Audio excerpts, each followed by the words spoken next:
would like to begin by acknowledging the traditional custodians of the land on which I live and work, the Gundagara land and people.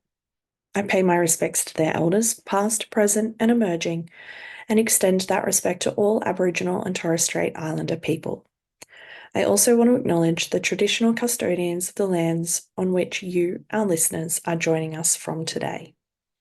I recognise the deep connection that First Nations people have to this land, their enduring culture, and their commitment to the preservation and care for their country. This land was never ceded, and it always was and always will be Aboriginal land. Hey there, and welcome to Beyond the Surface, the podcast where we explore the stories of people who have survived religious trauma, left high control or cult communities, and are deconstructing their faith. I'm your host, Sam, and each week I'll talk with individuals who have taken the brave step to start shifting their beliefs that might have once controlled and defined their lives. Join us as we dig into their experiences, the challenges they've faced, and the insights they've gained. Whether you're on a similar journey or you're just curious about these powerful stories, you're in the right place. This is Beyond the Surface. Hey friends, just a quick note about this episode with Cheryl. The conversation features ongoing and pretty heavy conversation topics around child sexual abuse and suicidality. Please take care while listening, and of course, step away and take breaks when you need to. Welcome, Cheryl. Thanks for joining me. Thanks for having me.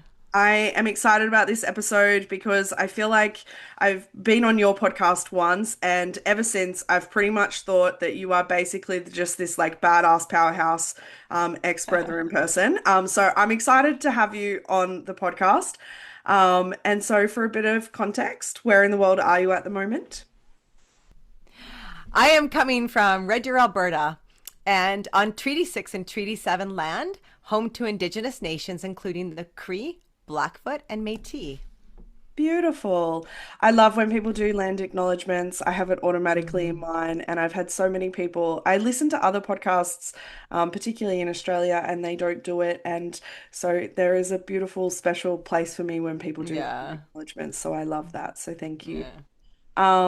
Okay, I like to start these episodes, and I gave a little spoiler in when I was chatting about you as to like where you might be coming from in terms of your story, but Mhm.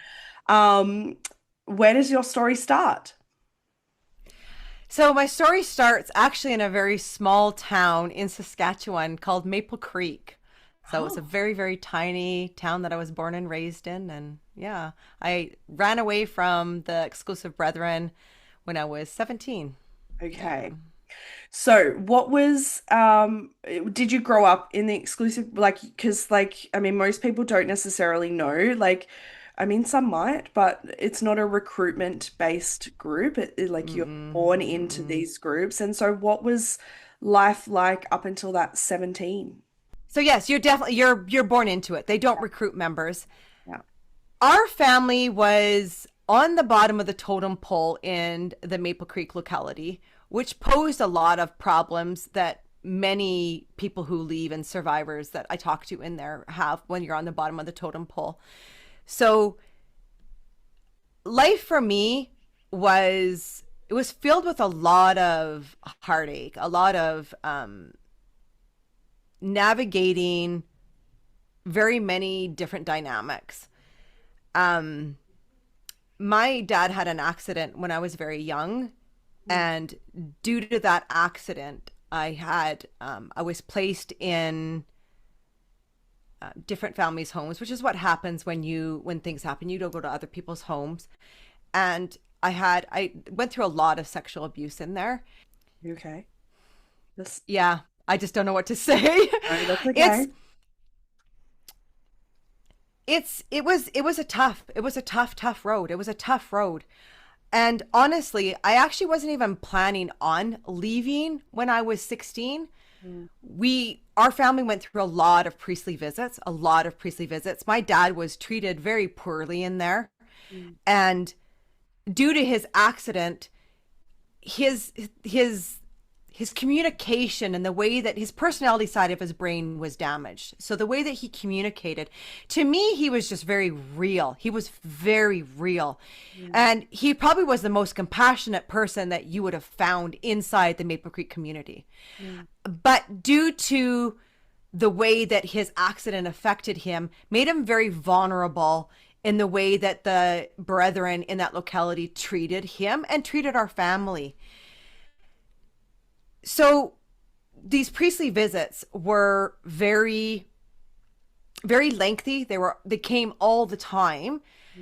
And to the point where when I was 16, one of the worst priestly visits that we had, I was finally at the stage where I can't do this anymore.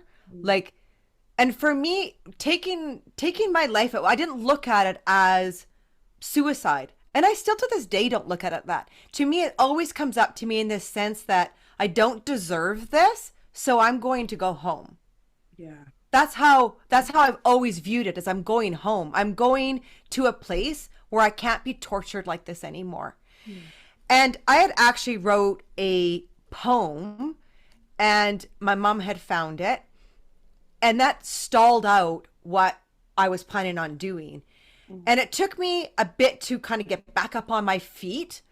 And I had noticed another young girl in the locality who was also struggling, and we befriended each other, and we ended up leaving together. Yeah.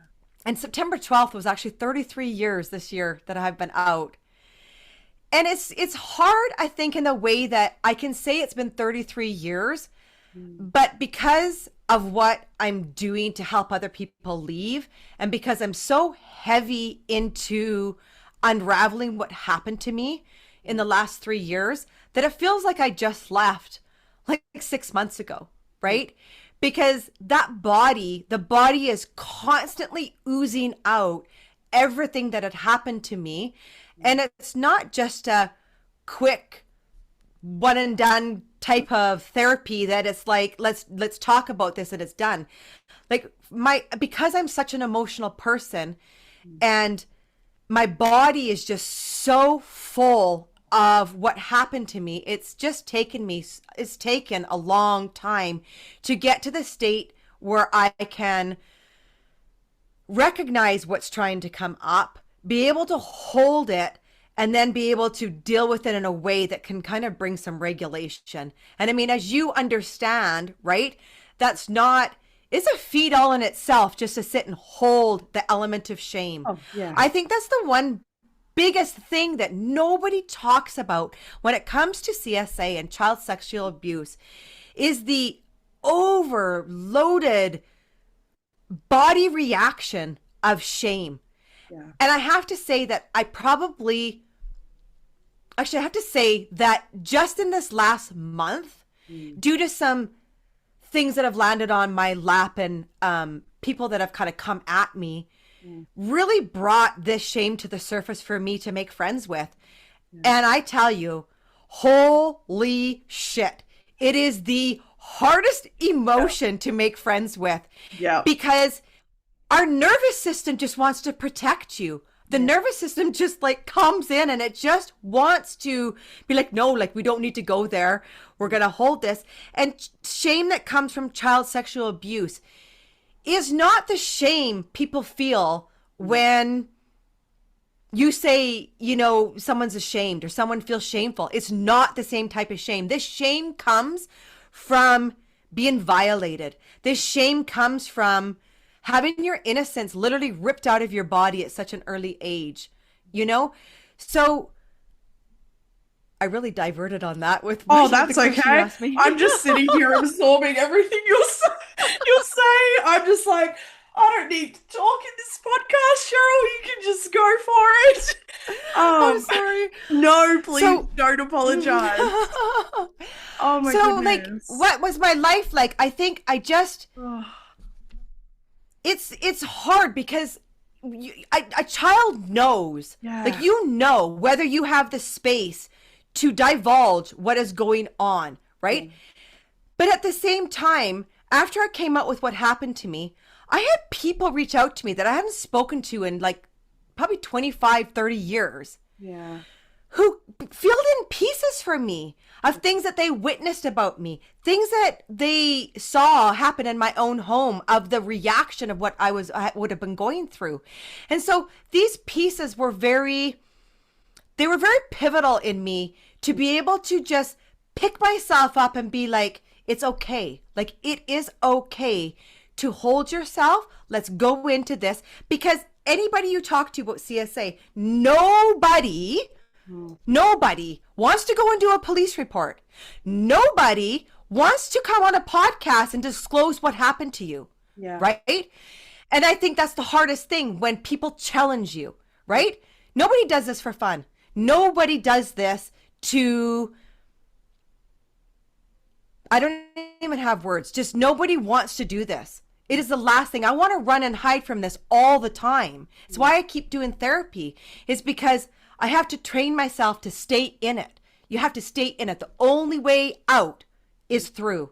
Yeah. But it is so freaking hard some days, especially when you're up against not only a brainwashed family, but people around you that maybe see a change in you that don't like to accept you changing. Yeah. And I mean, if we sort of like talk about that brainwashing and that indoctrination that happens, and it's different for everybody. And so I like to ask, like, what were you being taught, like, as a child, like the actual like indoctrination and the brainwashing that occurred, like, what was that like for you as it was happening? Like, what was it that you were being taught? So there was two parts to it. So for me, I had the sexual abuse part of the brainwashing, and then I had the priestly visit brainwashing, which overlapped each other, but tore at two pieces of me, which made me feel very caged in and isolated. So on the sexual abuse part, I was always told, my perpetrator at the very beginning told me that he fixed children and I needed to be fixed. And he also brought in that everything that I did was for my dad, that I was helping my dad. So you have to understand that at this point in time, my dad is very sick, right? Like very, very, very sick from his accident. And to a little girl, you can only imagine what that was for me, right? The only reason I stayed as long as I did in that cult was for my dad. Yeah. And you know, once you have this insight into yourself and you start having self-reflection and self-awareness, you start realizing this unspoken bond I had with my dad, where it came from. Well, obviously, how many years I was told that this is why I'm doing what I'm doing, is to help my dad. Yeah. Right? And then on the other side of this, I had the priestly visit end of things, which was when I was caught doing something they didn't like, it was very much, you are going to be the reason that your family are put out of fellowship. Do you want that? Right? So in our case, it was always this very harsh brainwashing of, you are the fault of something. Yeah. And they used that on my mom. They used that on my dad. They used that on everybody. The last priestly visit, it wasn't the last priestly, the priestly visit I had at 16 was when everybody came to us. All these priests came to us before a meeting. Normally the priests came after a meeting. This time they came before a meeting. And it was to do on the subject of special friendship. So obviously, you're not allowed to have special friends in there. So if they see you hanging out with someone too often, that's considered a special friendship, and you're not allowed to have special friendships. So this one particular priestly visit before this meeting was to do with special friendships. And my mom actually had the courage to stand up to them. And in that moment that she stood up, we were shut up. So shut up is the first part of excommunication, because she overrode the head of the household, which was my dad. And that she was out of place. Yeah. And I remember all of us sobbing our hearts out, trying to find a way that we can get back into fellowship, so to speak. And it was this lengthy, drawn out priestly visit to where we knew we had passed the point of when meeting was supposed to start. And then they unshut us up. They revoked it because we had shown enough mercy and we were crying enough. And then we had to walk into church that night with 4 priests and our family. Oh. Totally 110% intimidation factor now that you look back on it, right? Yeah. Yeah. And I imagine also humiliating. Like there's a So humiliating. factor. Yeah. Like Yes, you're 100%. being escorted in by them. Yeah. Like that's, I imagine, would have been very obvious as to what that was to everybody else. And Yeah, exactly. yeah. And that next morning, so that night I had decided, I'm like, I can't do this. I can't do this. I didn't have the words for it though. I just knew I couldn't endure what I was enduring any longer. Yeah. And that next morning, the lead priest came to our house and he had said, like, I'm so sorry for what happened last night. There's nothing I can do anymore. My hands are tied. I went to school that day. I wrote my poem and I knew this is the day I'm done. I'm going home. I'm done. I went on my paper route and my mom found the letter, that poem. And I knew, like, you just freeze. And I'm like, I didn't have an alternative way because the pain was so deep in me. To still stay living in this body was not an option in my mind. There was no way I was going to stay living in this body. There was just, I couldn't do it any longer, right? At this point, I'm not only having to navigate everything that happened to me in my life, but I'm navigating these constant priestly visits on top of it. And I've got nobody to talk to. And like, Sam, you understand, like I think that one of the biggest things society suffers from is that we don't really understand what it takes to create a space for somebody to unpack something. Yeah. And I think it's probably the biggest thing that the biggest thing that I'm suffering from right now is how to have empathy for humans who don't understand what you've been through, then judge you for what you've been through, for not saying what you've been through, and then being like, well, why didn't you say something when you did this? Yeah. Like, I think, like, I wish so badly that we had teachings on what trauma-informed spaces look like. Yeah.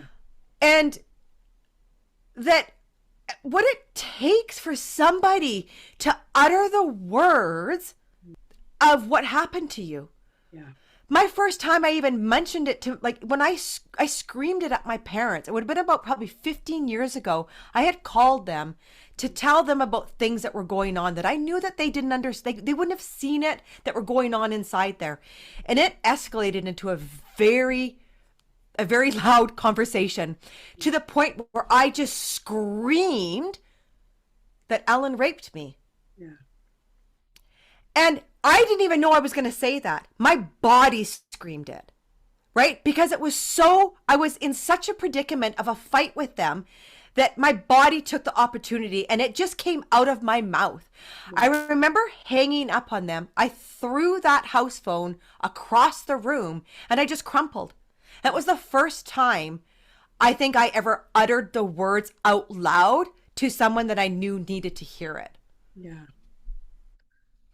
So brainwashing, I think it comes in so many forms. Yeah. And I think the priests in there, they really know how to work every angle they possibly can, especially in Maple Creek. I mean, I'm going to speak for Maple Creek. Maple Creek is very much known for the horrific slaughtering of so many teens as young as 12, right? That just got thrown out onto the street.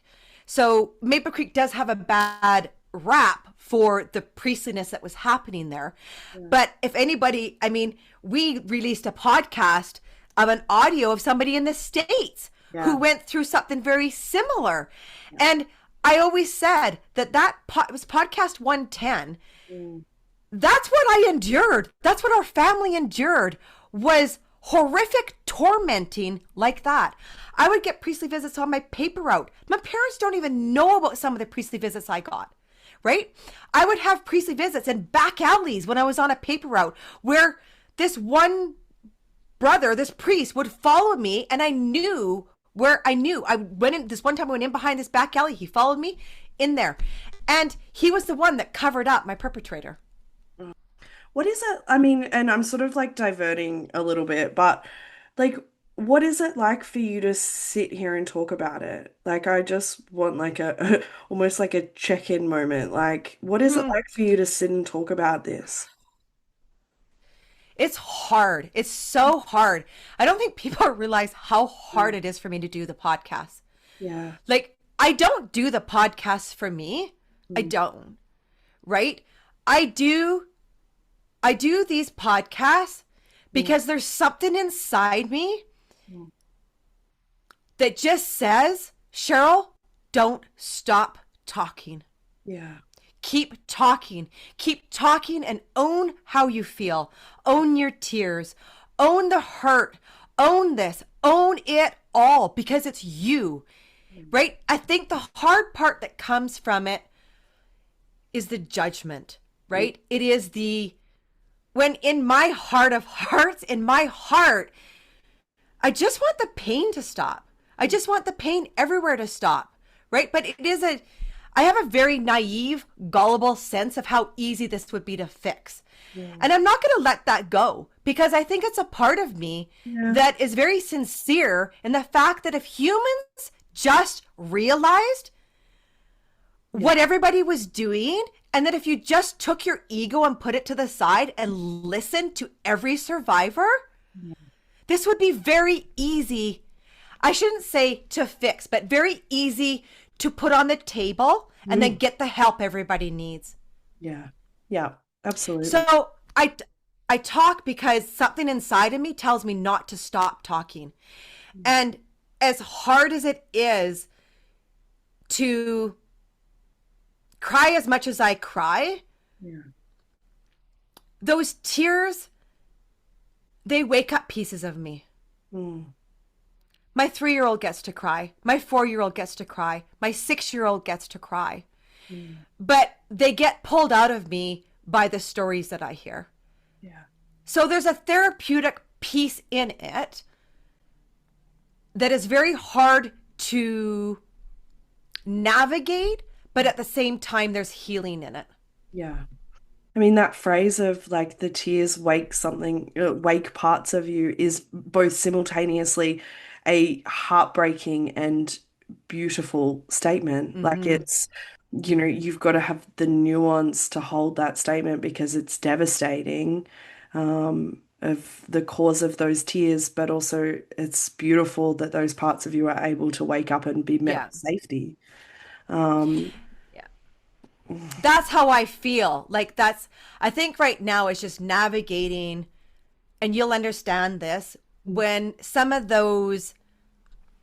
when memories come sensory based, right? When you didn't have words for things, but you remember images that come through the sensory of the body.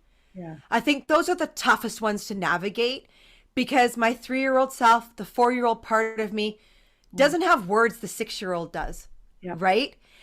And the deepest hurt within me is the sensory part. It is the sensory based memories. I sort of want to ask a question that's like adjacent, but feels a little bit in the scheme of things mundane to ask, but I'm going to anyway, which is like, because obviously we're talking about, the Exclusive Brethren is a religious-based cult. And so who was God to you throughout all of this? I walk with that with crutches. Yeah. I very much walk with crutches. And I allow myself to walk with crutches. Yeah. Because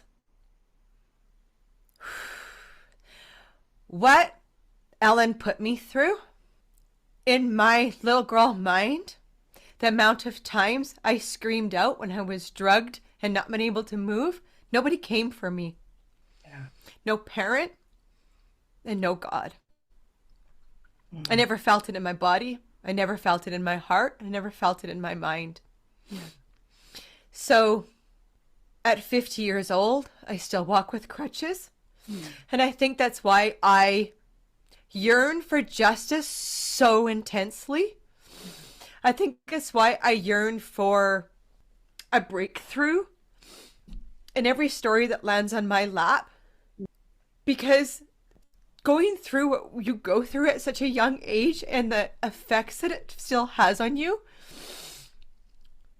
at 50, it really makes you question, right? It makes you question.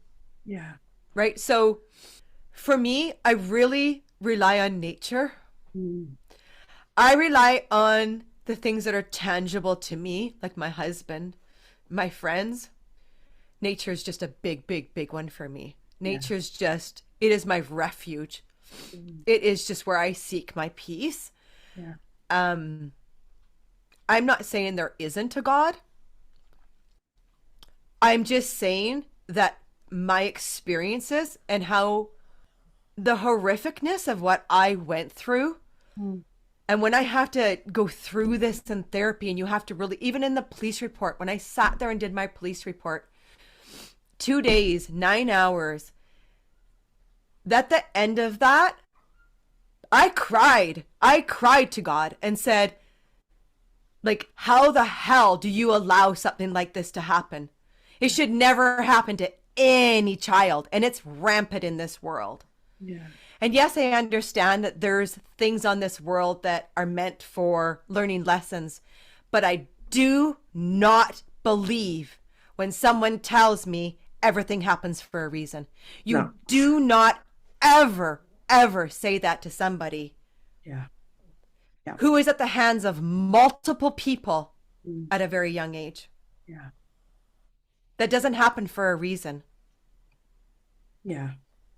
I think I think irrespective of the context that people are using it in, I just think it is a bypassery statement that just makes nothing better. And the more horrific something is that someone is going through for them, the more that statement actually just re-traumatizes and creates another layer of pain for that person. And this is your story, and so you can say whatever about whatever God there might be, there might not be. You can say whatever you like.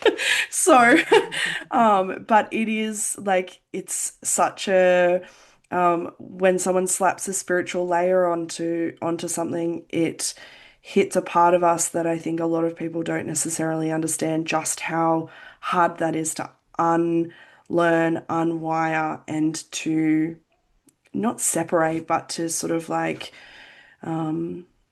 distinguish against. It's, yeah.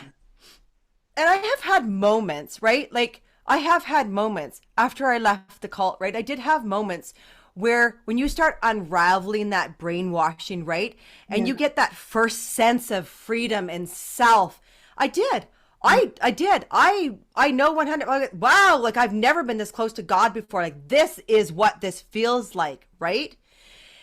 But I think, and maybe you can elaborate on this, is this unraveling of things. When you really unravel what happened to you, how you felt in that moment changes when you actually pick up your trauma and hold it and actually get back inside it. Because healing doesn't happen by giving a superficial outlook on things. Healing happens when you actually pick up what happened to you and you get back inside it. But I think people don't understand of like, how can Cheryl be, well, you know, she had a Christian faith way back here. How can she not have it now? Like, it's so hurtful. It is so demeaning and so hurtful that someone can't see Maybe I was in a different place back then. Maybe at 19, 20, 21, I was in a different place than I am at 47, 48, 49, 50 when I picked my trauma up and decided to hold it. I just think, yeah, people don't understand. I just think people don't understand trauma, to be fair. I think like there is an overarching thing there that people just don't understand trauma. Um, and probably an added layer of privilege thrown into that in regards to Mm-hmm. other people's trauma as well, and sitting with that. It is so layered and so complicated. And I think people are just really, historically, really shitty at responding to other people's pain Yeah. because it's Yeah. not about them.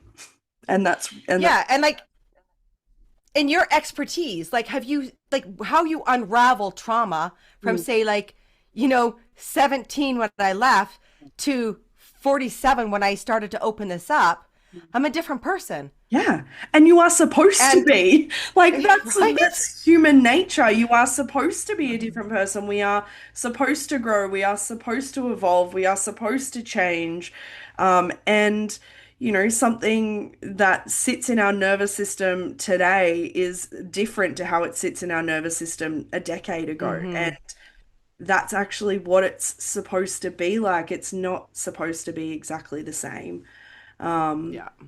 what, I mean, take us to that point when you were 17 and you actually left, because you're also part of a group that demonizes the outside world, right? Like there is that us Yeah. and them mentality. And so I imagine I mean, you're 17, so like no 17-year-old should have to know how to do that anyway. But what is it like for Mm-hmm. you to navigate a world that had essentially been pitched to you as awful and evil and nothing good exists there?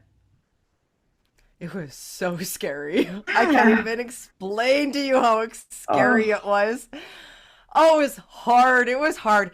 I mean, I have to say, like, I had a very rebellious streak in me, which yeah. thank goodness I had that rebellious streak because I Yeah. think the rebellious streak in me actually gave me the courage and bravery Mm, to stick with it, mm, right?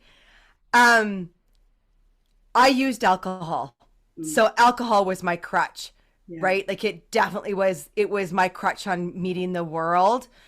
Um I didn't understand how friendships worked. Like I had just poor friends, like friends that just didn't know. I just didn't have the support, but you don't know what to look for. You don't know how to recognize what that looks like, right? So for me, I stayed in Maple Creek I think it was about a year I stayed in Maple Creek and then I moved to a city just outside of Maple Creek. Um my husband was my saving grace. So I met him. I got pregnant when I was 19. Yeah, like I have to say my husband he was my angel that came and saved me. Yeah. Like he knows that. And like it's just the world needs to know that what that man Yeah. has put up with. So I think me finding him to me that was divinely Mm, fated.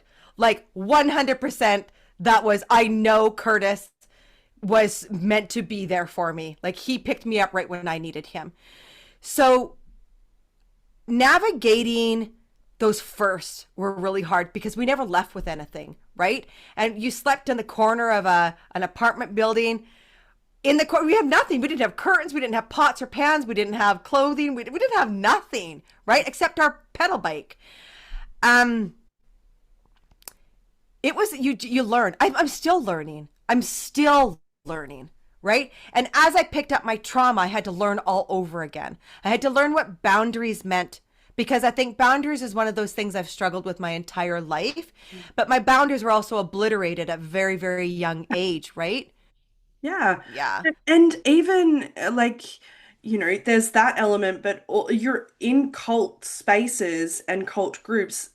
Every relationship is boundaryless anyway. So you are not taught boundaries in Mm-mm. in that sense, aside like as well as all of the abuse that you had experienced and the Mm-hmm. boundary violations that were experienced. Mm-hmm. you are equally not being taught relationship boundaries. So no, I mean, my brain goes, no wonder it was hard to make friends. No wonder those relationships were hard because you were never taught how to make them in the first place. I trusted too easy, Yeah. right? That was my thing, is that I always just wear this is darn hard on the sleeve, right? That thinks everybody has your best interest at heart. Yeah. And that has been, I mean, still is one of my faults, right? Is that I trust too easy. And I think the last probably 6 months have been a very rude awakening within me on who is in my corner and who is not in my corner. And that came at an expense of a lot of tears. And you know how, people that, I mean, I'm just an emotional person. When you're very emotional, how do we learn? We learn by getting our emotions crushed, right? Until it hurts bad enough that you draw that boundary down and you're like, okay, I no longer can do this. I no longer can. But then you feel guilty, right? To me, I just love to live in a world where everybody respects everybody, regardless of our beliefs. Yeah. And can we just let's keep the big picture in mind. Let's keep what word is we're working towards in mind, right? To me, it's just the heart-wrenching stories and conversations that I have with insiders. It is, to me, I guess it's just, those are the people that need to understand what life is like out here. And I want to give them those tools. And it's heart-wrenching to be like, you need to learn what boundaries are, and that comes at the expense of learning what they are not. Yes. Yeah, and that's a really good point because like you're not just not taught what they are, but you are usually actively, experiencing what they shouldn't be as well. And so like it's Yeah. that dichotomy is such an important point. I am curious whether it was like instinctive for you as you were coming out, because I know so many people, and not just, the exclusive brethren, but other religious-based cults and things like that. But what was it that kept you supporting other people? Because I know so many people who cut that cord and some who have that cord cut for them as well, Mm. but um, who don't want to be involved in ex-member community spaces, who don't Hmm. want to be in that space of supporting others come out because it's too hard and it's too painful. And so I'm curious what that was like for you. Was there a transition period before you went into that, or was that quite automatic for you? No, I actually cut everybody off Yeah. when I had my first baby. Mm. So, I got pregnant at very young, and my husband and I got married, and we stayed in this city just outside of Maple Creek. But the stalking was, it was awful that was happening from members of the church. And so I moved when I left. It was Medicine Hat that I was living in. When I left Medicine Hat and moved to Red Deer, where I am now, I cut off everybody. I went 30 years without talking to anybody, other than I cut into contact with my uncle, who ended up finding me. And again, that was another scary experience, that when you asked me, like, how was it for me with meeting other people? When my uncle came to find me, I was petrified because I had been taught he was this evil man. And so he found me, and he was this like sweetest person I couldn't believe he was my uncle. And I'm like, wow, again, he had the same perpetrator as I did. And he was just this most beautiful human. I forgot what we were talking about before that. We were going somewhere. Oh yes, so yeah. All right, my Menopause brain. ADHD brain Um, usually forgets the question I yeah, asked as soon as I yeah, ask it, exactly. so it's fine. So Uh, yeah, so like I went 30 years without pretty much talking to anybody, right? And it wasn't until my husband and I were sitting and watching TV, and he saw the Breaking Brethren documentary come on TV, and I'm like, wow, like we watched it. So then I went straight to I just started Googling, and I found the audio of Richard Marsh, that he was hunted, right? He was when the Brethren were hunting him. I listened to that, and I'm like, holy crap. Like, I actually might have a landing pad to like actually come forward with what happened to me, because now we've got everything out. Like, this is the first time I had seen anything like this. So I found out where Richard Marsh was on social media, messaged him, and he was the one that, actually like, talked to me about going to the police, like doing all this stuff. I was wanting to go on to the podcast. I went and did this podcast in between my 2 day of the police report, and I think something just lit in me. Someone showed me a picture of my brother and his daughters, and I just couldn't.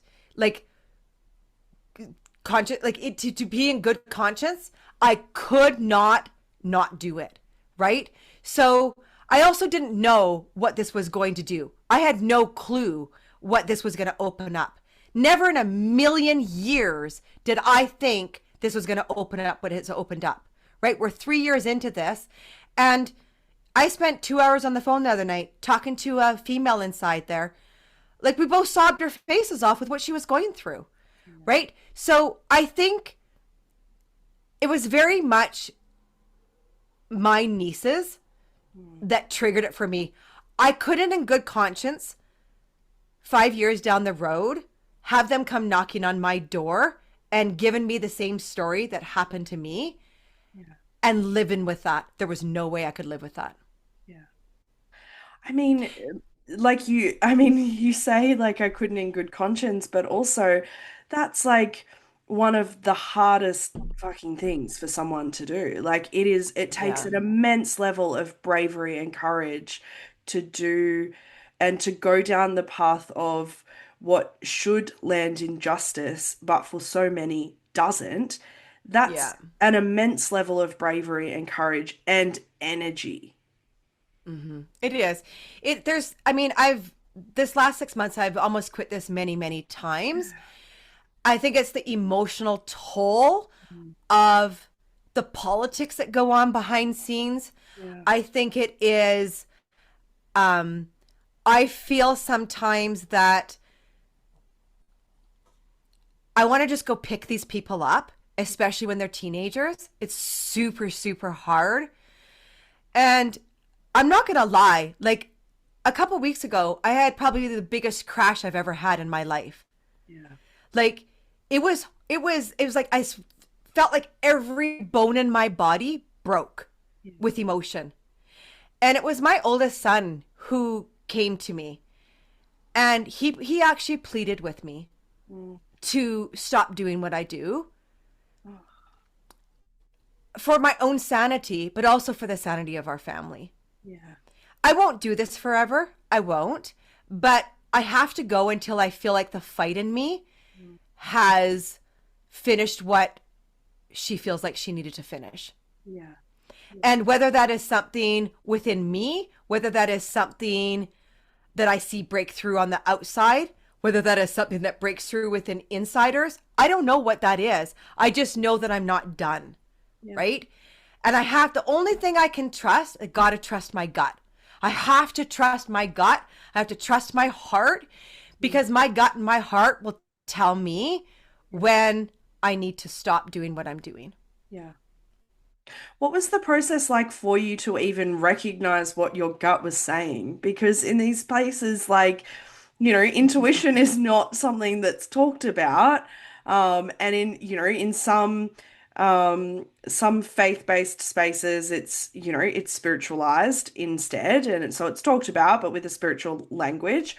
But even just that process of being able to recognize what your intuition is saying, let alone follow it and believe it and do what it's suggesting, that's quite a process, right? Therapy. Yeah. I have done therapy for years and years and years. Yeah. Therapy is my lifeline. Like, I cannot stress that enough. Yeah.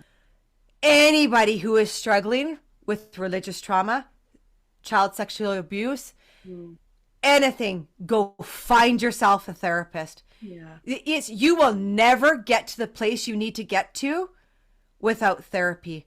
Yeah. It has been my therapists that have been my spotters. They have been the ones that have helped me unravel what my body is really saying, because my brain is brainwashed. Still, I still is brainwashed. Yeah. Right? It's why it took me so long to come out with what happened to me.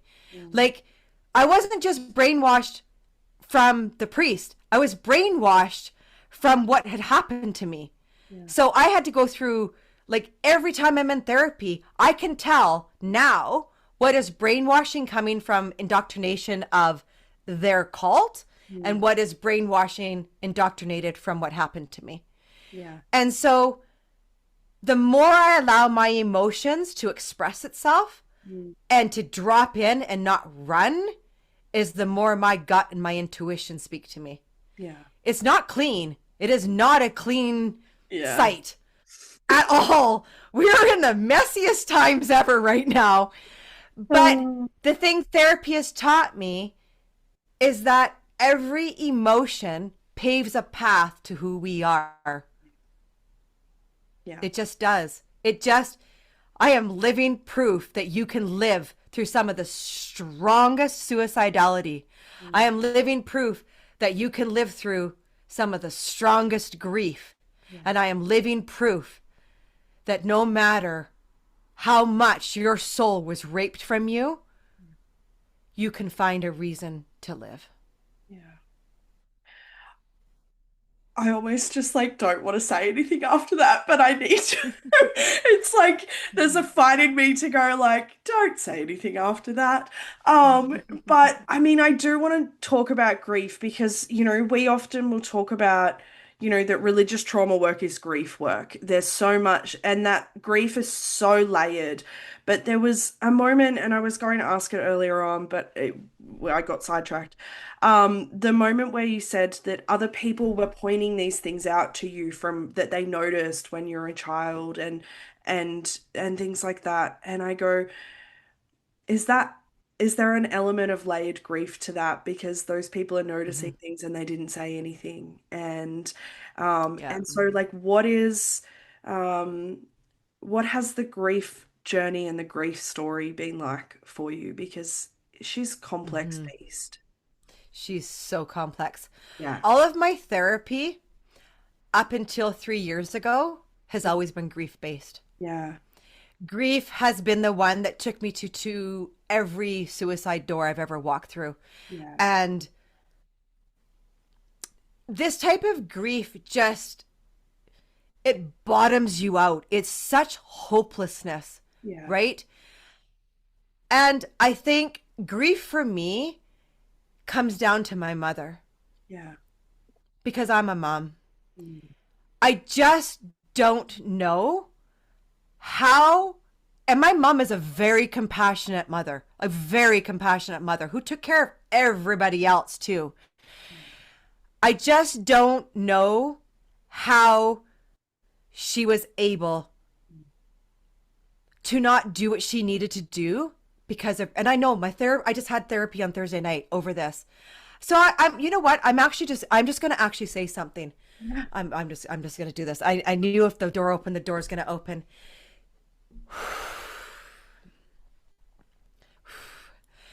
So my husband actually was just in Maple Creek a couple weeks ago for a court case from my perpetrator's son. And he actually went to my perpetrator's doorstep.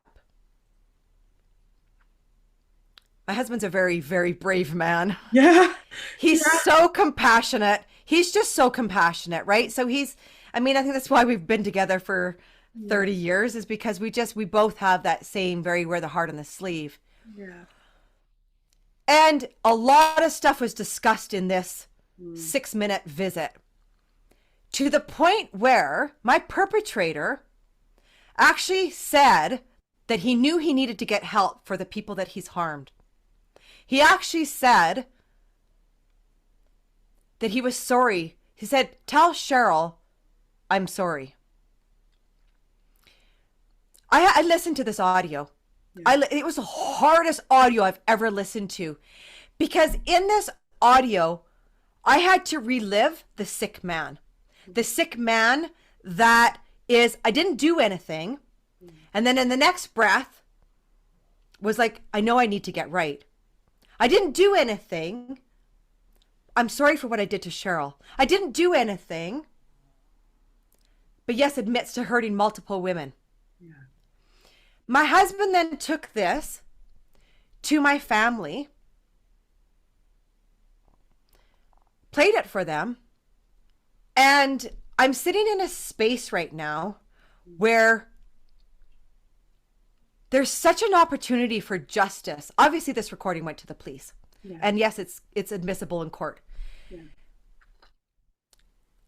But I don't care about the court case. That's never been my agenda. My agenda is I experienced what this man did to me, and he needs to be in an institution.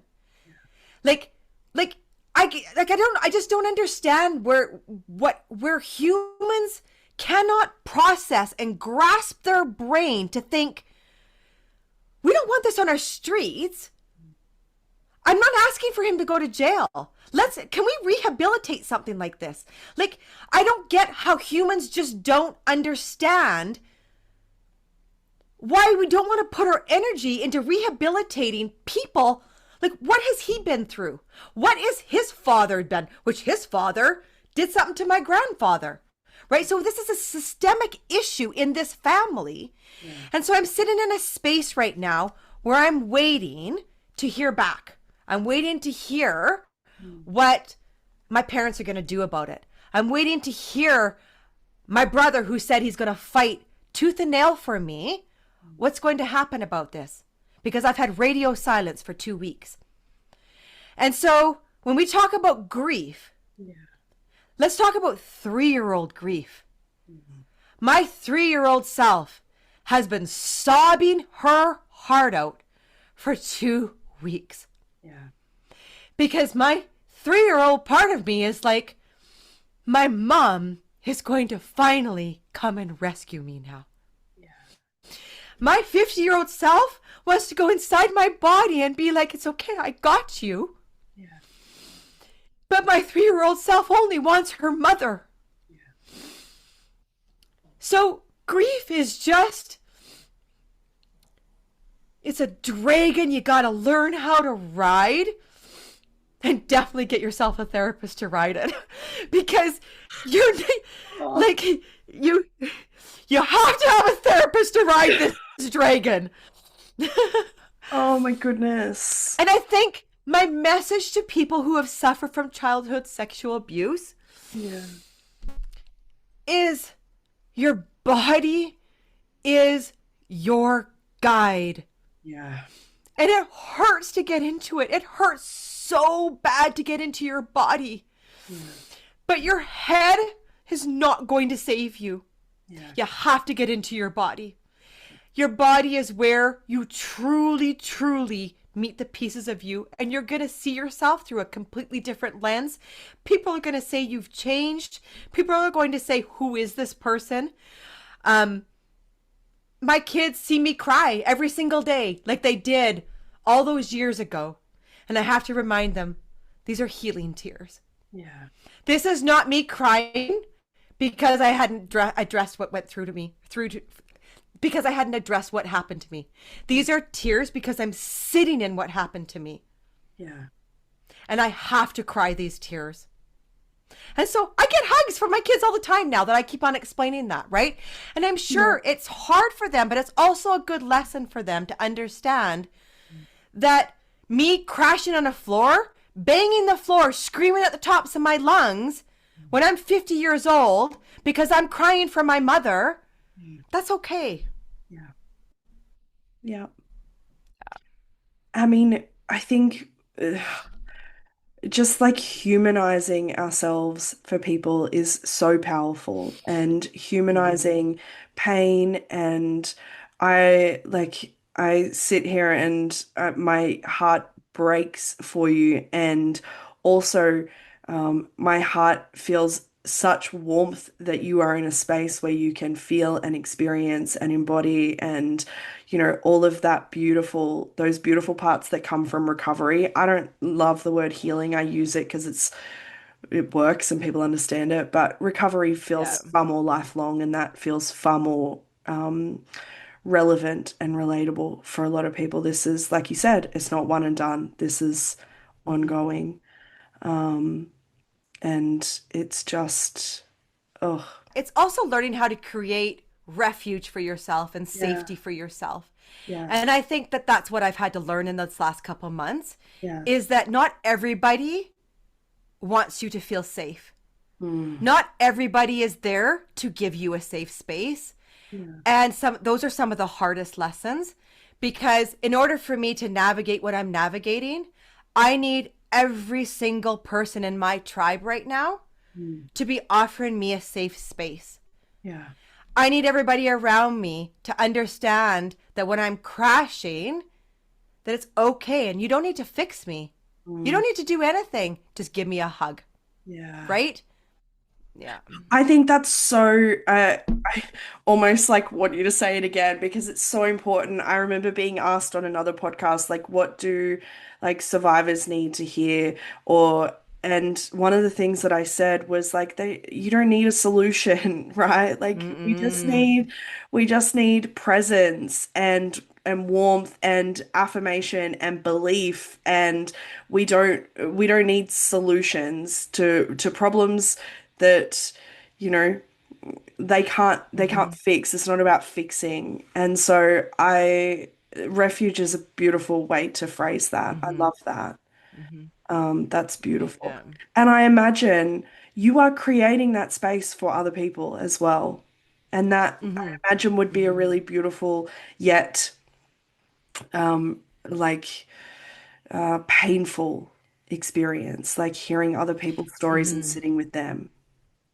It is hard because I don't ever get a break from my trauma. There's no relief.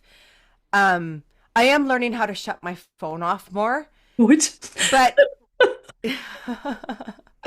I'm like, otherwise it just goes like from 6 a.m. till 6 a.m. Um, there is this beautiful, bittersweet healing that happens when two survivors cry together. yeah. And I experienced this, I experienced this a lot. Um, I think it's one of the reasons why I can't walk away from what I'm doing is because comforting another survivor that I know is still inside the brethren, there's just it's hard to put words to what it is that you experience when you cry together. Mm, Because we're not even really putting words to what we're feeling. We're just sitting there and crying together. mm, She knows that I know what she's feeling, mm. and I know she knows what I'm feeling. Yeah. And we need more of that on this planet, Mm, right? Because there's just this unspoken platform that hasn't been developed yet mm. for the emotion of shame that comes with sexual abuse. Yeah. Yeah. And people think that it's the same shame we feel in day to day, and it's not. Yeah. It Yeah. lives in our body, Yeah. and it is the hardest thing to walk through. Yeah. Yeah. Yeah. And I think, it's almost like dual collective energy when you sit with someone who gets it, that it Mm-hmm. doesn't need to be spoken. It's like Yeah. it's almost like I'd almost consider it a form of co-regulation in a sense that you are sitting with someone who gets it. There is like an energy in the space, knowing that words are not necessary right now, and that's both equally, like you said, it's a bittersweet experience. Yeah. There very much is an energy exchange that happens. It is powerful Yeah. when two people with that deep of grief come together and cry together Yeah. without any words. Oh, Yeah. there's such an interplay that happens where you heal together. Mm. I mean, and that's what I loved group therapy. I loved group therapy. My husband hates it. I any kind of grief group therapy workshop, I went and did it because there was such a powerful element to sitting and crying with a group of people Mm. that got you. You felt seen. And I think that's the biggest thing that I struggle with. Yeah. I mean, I'm sure lots of people who have been sexually abused feel this, is Mm. that you in everything that you do day to day, Mm. there's a certain element that of you that always feels unseen, unheard, not validated. And so when a group of people come together in a similar wound, there's this element where everybody sees everybody and there's no words that have to happen. Everybody is feeling each other's pain. There's just this magical element of regulation that happens. Yeah. Yeah. Yeah, Yeah. absolutely. I think it's one of the reasons why, we don't necessarily ascribe to the fact that people who work with religious trauma need to have lived experience, but we also recognize that, I have therapy with a therapist who has their own religious trauma, and it's different. Like, it is just different. Like, there's a lack of explaining and education that needs to happen in those spaces. And I think that that's part of the power of group therapy as well, and group support systems is you're not having to explain the little things, you're not Mm-hmm. having to Mm-hmm. educate, you're not having to do that mental energy and that mental and emotional load. You actually get to just be in that space and to Yeah. receive in that space and not be always giving. And I think that that's Yeah. also such a beautiful aspect of those spaces. So I'm not Yeah. surprised that you went to all of the things. Yeah. Yeah. You know what? That is beautiful how you said that, because there is something when you truly decide, like, I'm gonna break the can of worms open, the exhaustion that comes from having to come to somebody and explain to you what has happened. There's you just I think, again, this is just, there's things that I have been going through in this last couple of months where I've realized the lack of education society has Mm. when it comes to speaking out about what happened to you. Yeah. Because you cannot just go to somebody you've never met and be like, this is what happened to me. Yeah. Or you cannot go to somebody that you haven't talked to or that you've never had an intimate conversation with and be like, this is what happened to me. Yeah. It does not happen like that. Yeah. Like, even before I did my podcast with James D. Fiore, I had probably 3 conversations with him, building trust with him. He confided in me. And had he not confided in me with what he had been through, I probably would have never done that podcast. Yeah.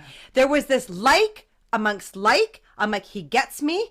He's a safe space, and I can do it.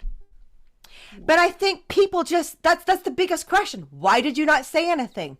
Mhm. Why did you not say anything when this happened? Why did you not say anything when you wrote this? Why did you not do this?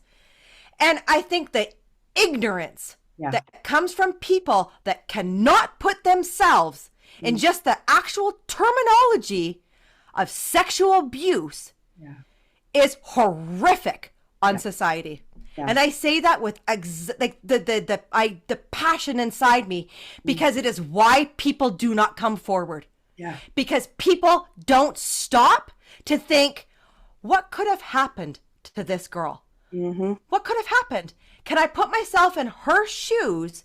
And what space would she need to be able to unfold what she needs to unfold? Yeah. I think also it's just like what we're asking the wrong questions. Like, they're asking the wrong questions. Yes. It's not, why did they not come forward? Why did they not speak up? Why didn't you say things earlier? Like, why are we not asking the question of, like, why are they doing it in the first place? Why are we allowing Exactly. systems to let this happen? Like, why are we allowing, systems to protect this, not just allow it, but to protect it and to shield it? I think they're the questions that need to be asking, and they're not being asked nearly enough. And it doesn't help when we have people like that at the top of food chains. So it doesn't Right? like Yeah. government food chains. That doesn't help. Of course, they're not asking those questions. You'd have to ask them upwards, and it's a power dynamic that society's not Yeah. used to. Um, Yeah. Yeah. but There's a lot of systems that are broken for this. yeah, But I do, I do believe, like, this is, again, this is where, I mean, I get told I'm naive, I get told I'm gullible, and I'm okay. I own those words Yeah. because my naivety, Yeah. being naive and gullible, lets me believe that there is a way that we can build a society that creates a safe refuge for people who have suffered from child sexual abuse. Yeah. I believe it. From any kind of abuse. I firmly believe that there is enough Yeah. humans on this planet that know how to wear their heart on their sleeve, Yeah. that know when you come with your heart, when you come just full force with that heart, enough of us, things will change. I'm just gonna continue believing that, and nobody's gonna pop my bubble. I'm like, you know, I stay in have that bubble. people, I have people all the time. Like, your Yeah. parents are never gonna do anything with this audio. Your parent, like, and I'm like, you know what? I'm just gonna stay in this little naive bubble, and I'm like, they are. Yes, they are. I mean, I understand that they're brainwashed. I totally get that. But I truly believe that nothing can override a mother's roar. I do. I truly believe that in my heart and soul. That I think that it just takes time. Yeah. Yeah. That's what I'm going with anyhow. We're gonna go with that anyway. Okay. I wanna ask a question in the lead into what is my final question in all of these episodes, but I want to shift gears for a moment because we've talked a lot about the pain and the difficulty and the challenges of coming out of the exclusive brethren. What about the joy and the peace and the freedom and the beauty, and what has that been like to be able to laugh and to have fun and to embrace the beauty as well? So it is a tougher one for me. Yeah. I think in this last bit with my therapist, I'm finally starting to feel what true joy feels like. Yeah. But that true joy has only come up since I have held shame. Yeah. And obviously, I am so grateful to not be under indoctrination, right? I get to do the things I want to do. I get to, let my children explore the world the way that a world is meant to be explored. If I want to, go out kayaking in the middle of the day on a Sunday, I get to go out kayaking in the middle of the day on Sunday. Yeah. I'm not adhered to any rules and regulations other than what I place on myself and what I let others place on me. So in that sense, the freedom is incredible. The freedom is literally what we do this all for. Yeah. I think when it comes to childhood sexual abuse, the joy that we know we can experience comes from when we actually learn how to sit in what happened to us, right? And that is when this true organic joy has come and erupted. Like, I just did therapy on Thursday. It was one of the best sessions I ever had. And I just, like, my body from the tips of my toes to the top of my head giggled. For no apparent reason, just giggled. It was the first time. I love that. Right? In 50, I'll be 51 at the end of October. And it was the first time in my entire life I have ever experienced that emotion. Yeah. It was incredible. It made me feel like a little kid. Yeah. So, like, I get to get the therapy that I would have never gotten there, right? Yeah.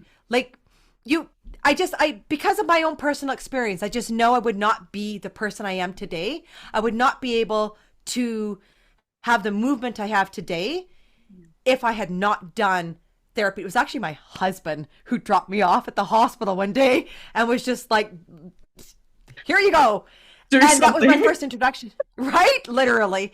And it was my first introduction to therapy. I mean, I had to really search for the right therapist. Yeah. And the therapist I have today is very different than the therapist that I've had before these last 3 years. Yeah. These last 3 years, I've had a different therapist, very somatic experience therapist. And, it's different. It's very different. It's getting into the body, EMDR, ART, all those things that really help us get into the body and be able to unwind those patterns of tension, right? Yeah. Yeah. Oh, beautiful. Um, Yeah. and I mean, doing those things, leads to what we want, which is that embodiment of like everything working the way that it's supposed to and integrating everything. And so, I love that. The giggle story just like warms my heart. It's Yeah. beautiful. I love that. Um, Okay, I like to finish episodes with some encouragement for people. And so, what would you say to someone? And I imagine you are saying these types of things quite often to people, but what would you say to someone who is fresh in unpacking this stuff? And I'm potentially going to gear it more to other CSA survivors. And what would you say to them who are stepping into that recovery journey for themselves for the very first time? You are worth it. Mm, You are worth it. No matter how much that shame tries to tell you you're not, you are worth it. yeah. It's not easy, but it is so bittersweet when you finally get to take your body back.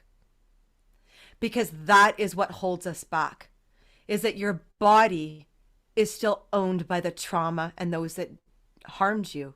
Mm, So when you firmly start telling yourself that you are worth it, you start making friends mm, with all of that dysregulation and disassociation that's happening inside of you. And it's just get yourself a therapist. And I know you're in there, but I'm here. Like, I mean, I've had so many people that reach out to me about childhood sexual abuse and sexual abuse that they're going through. I obviously can't get to everybody all the time, but those are at the top of my list. I will rule out everybody else I'm going to talk to in a day, and I strictly go to my sexual abuse survivors because they are the ones that need to be heard. They are the ones that need to be held. They are the ones that are battling an unspoken fight that so many of society, so much of humanity does not understand that fight. yeah. But I just want to tell you, you are so worth it. I'm not going to say anything after that. I'm just going to let that sit because there is nothing that I could say after that that would even add any benefit. So I'm just going to say thank you for being here and thank you for sharing so vulnerably and so openly.